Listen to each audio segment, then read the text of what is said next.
All right, y'all. So I'm watching this clip, and I watched Tariq from Power. What's my boy name? Michael Rainey Jr.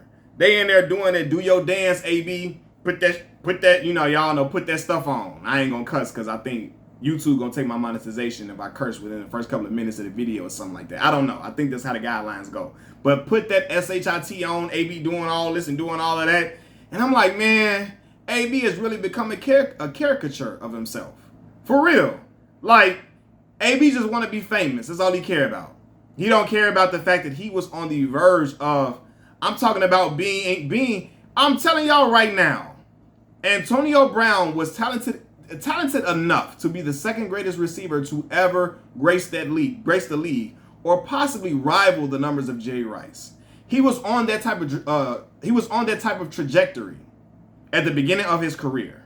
And it's a shame to see him really out here wasting his talent, trying to be a rapper, trying to be a Kanye West or something like Kanye West type figure, when he could be on that field, like dominate. And of course, sometimes, some brothers fall out of love with a passion of theirs or a pastime. Sometimes it's just not a brother's passion. They're just really good at it, and it helps them to get out the hood and helps them attain all type of resources to change their family's life, and I understand that, right? But from what I know, man, Antonio Brown loved playing football. And it's like, man, I'm looking at him, bro, like, no. AB ain't no rapper. Ain't nothing special about AB as no musical artist. It's not, being honest with you. It's just everybody just looking at him and all because he's Antonio Brown. But I'm sitting here really thinking on it. And I'm like, man, Antonio Brown is still, despite his troubles, despite him being a head case, the brother is one of the greatest receivers to ever walk this earth. To ever grace this earth and ever grace the NFL. He is a historically great wide receiver. And he should be a first ballot Hall of Famer. But we all know that ship has sailed because of how the antics, if they didn't let T.O. in, for damn sure they're not going to let Antonio Brown in. It's not like they didn't let T.O. in on the first ballot. Antonio Brown gonna get in eventually over the course of some years. After some years pass, and they start like, okay, now we can let him in. But he ain't gonna be no first ballot Hall of Famer. But off of his talent and skill set, he should be without question. And I don't think people really realize just how great Antonio Brown was during his prime year, during his years in Pittsburgh. AB was second to none. His prime years were incredible. Like, for real. It was seasons where AB was averaging 2 touchdowns and 100 plus yards a game. I'm watching this season. The brother had 1,800 receiving yards, almost 2,000 receiving yards. And for a dude that's 5'10", what AB like 170 something pounds at best, maybe 180 on the best day, for him to be doing the stuff that he was doing, like, that was incredible. Like, AB was so special. If you had Antonio Brown and Ben Roethlisberger in your fantasy league, if you had that combination of both of them, you was probably going to win your fantasy league. Don't let you had Le'Veon Bell, too. It was a wrap. But Antonio Brown was just that dynamic. Like, man, bro, it wasn't even close.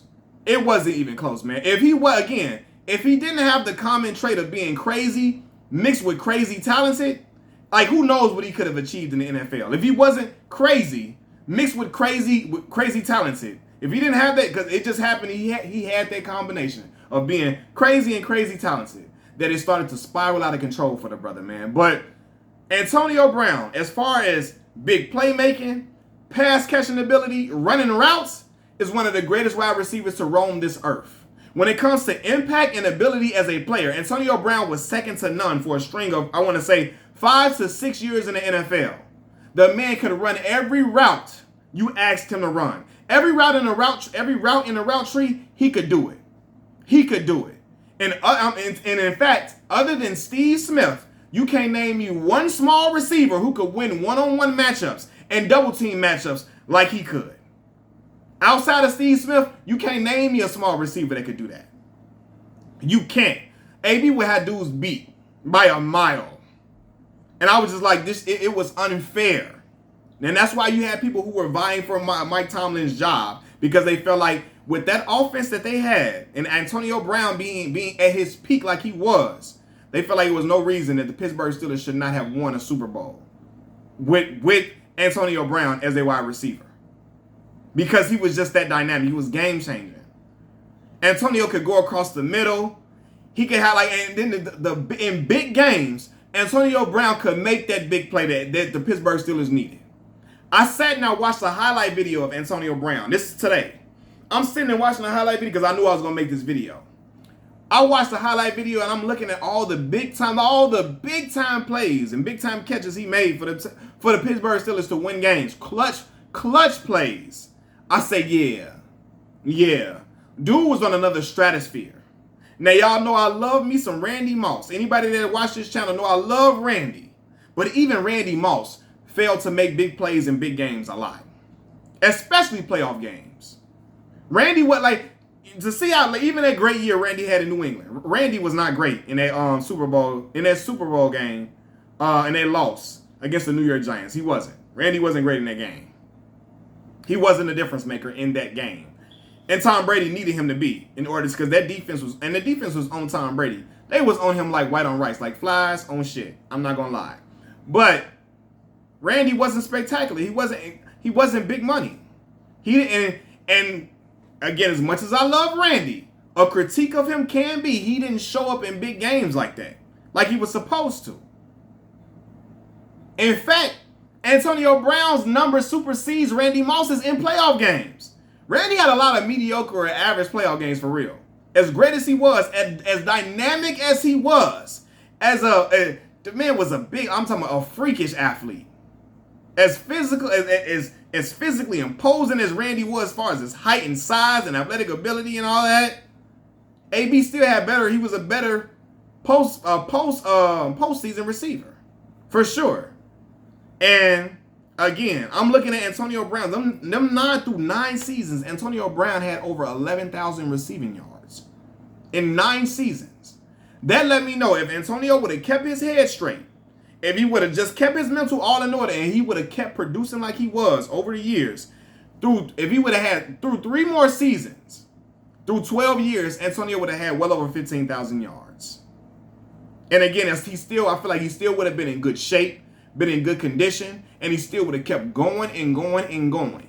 And he would have been the only receiver around to be able to rival Jerry Rice's numbers. Hell, for the first 9 seasons, he was on course to pass Jerry Rice had he kept up his productability. If he would have kept producing at that level, he would have been on his way to surpassing. He was on track to surpass Jerry Rice.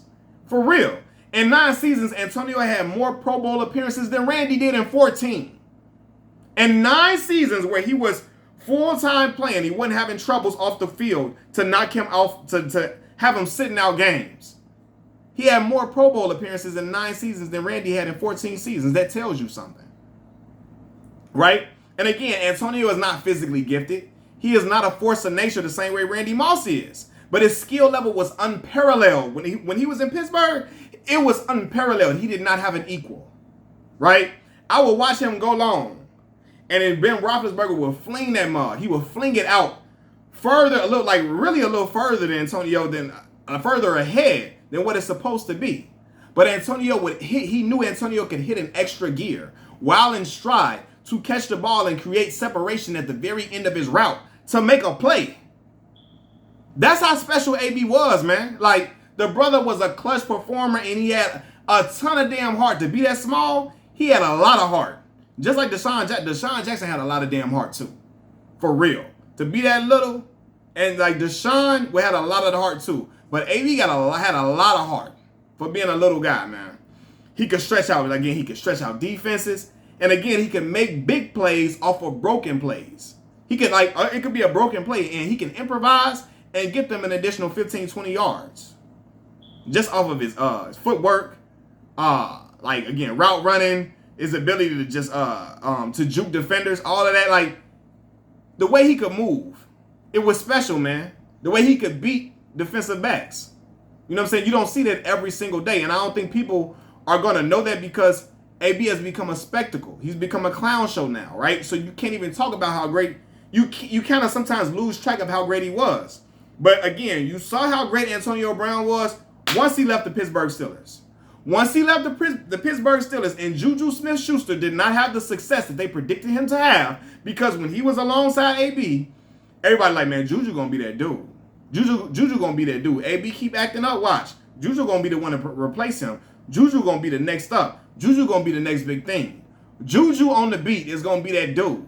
And as soon as AB left, I remember, it was like for almost 2 years, a year and a half, JuJu didn't have a 100-yard receiving game for like a year and a half after AB left. And that is not good. That's a shame. Because for the praise that JuJu was getting, and everybody was looking at JuJu to be next up, for you to not have a 100-yard receiving game in a year and a half after AB left, that let me know something. That let me know you was getting them, making them plays off of the fact that they knew Antonio Brown was on the other side. So you was open a lot. You wasn't covered like you should have been. You wasn't doubled like that. Because they knew that other dude on the other side of the field, Antonio Brown, they knew AB was over there. They had to shut him down as best as possible, and they still couldn't do this shit. They still couldn't do it. But yeah, JuJu was getting the numbers because he was playing with AB. JuJu he's not a number one receiver. He's not. Everybody thought he was, but when AB left, you saw what it was, right? And I can even go as far as saying, like, the Pittsburgh Steelers offense ain't been nowhere near the same since AB left. They ain't been nowhere near as good. Now, some people could say, well, you know, Ben Roethlisberger declined, so on and so forth. I can argue that AB was the one keeping Ben Roethlisberger looking good, for real. Big Ben had declined for a while before that. But he could still throw, but he wasn't the same. It wasn't nowhere near the same that he used to be. But AB was out there making, I'm for real, making being a looker. AB was better at his position, much better than AB was much better at his position than Big Ben Roethlisberger was at his. I'm over here stuttering and stuff. But AB was much better at playing wide receiver, much better than Ben Roethlisberger was at playing quarterback. Just think about that. Seriously, right? The only receiver in the same conversation as Antonio Brown during his stint in Pittsburgh was Julio Jones. That's it. That's it. And I still think that AB even had Julio. For real. Julio, big, strong receiver. AB, small. And was putting up dog numbers. And Julio was too. But in them big games, bro, in them big games, when they needed them, when the Steelers needed wins, he was clutch for them when they needed wins. He came up big for them on several occasions, man. So I just wanted to make this video to remind people, like, man, just if AB would have kept his head on straight, he would have been probably the second greatest receiver to ever, at least the second greatest receiver to ever play this game. Even better than my boy T.O. Yes. I feel like AB probably would have had a 2,000-yard season before it was all said and done. I ain't lying to you. Especially going to Tom Brady, and he stayed on track and played with Tom for that whole season.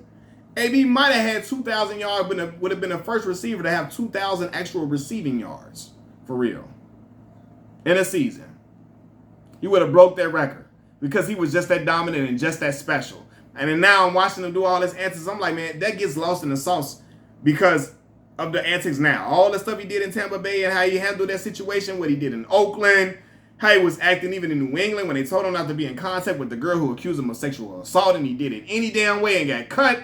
All the fiasco, all the, you know, the escapades that were lingering around him. All of the stuff, all of that has people looking at him in a different light. But I'm here to tell y'all, if you didn't watch football, Antonio Brown was on track to surpass Jerry Rice. And he very well probably could have, especially in this era where they're throwing the ball so much. Had he kept his head on straight, had he stayed healthy, he probably could have passed Jerry. And he could have really be the only one that could get to them type of numbers for real, because he was just that talented and just that special. Machiavelli Mills TV, I'm out. Peace.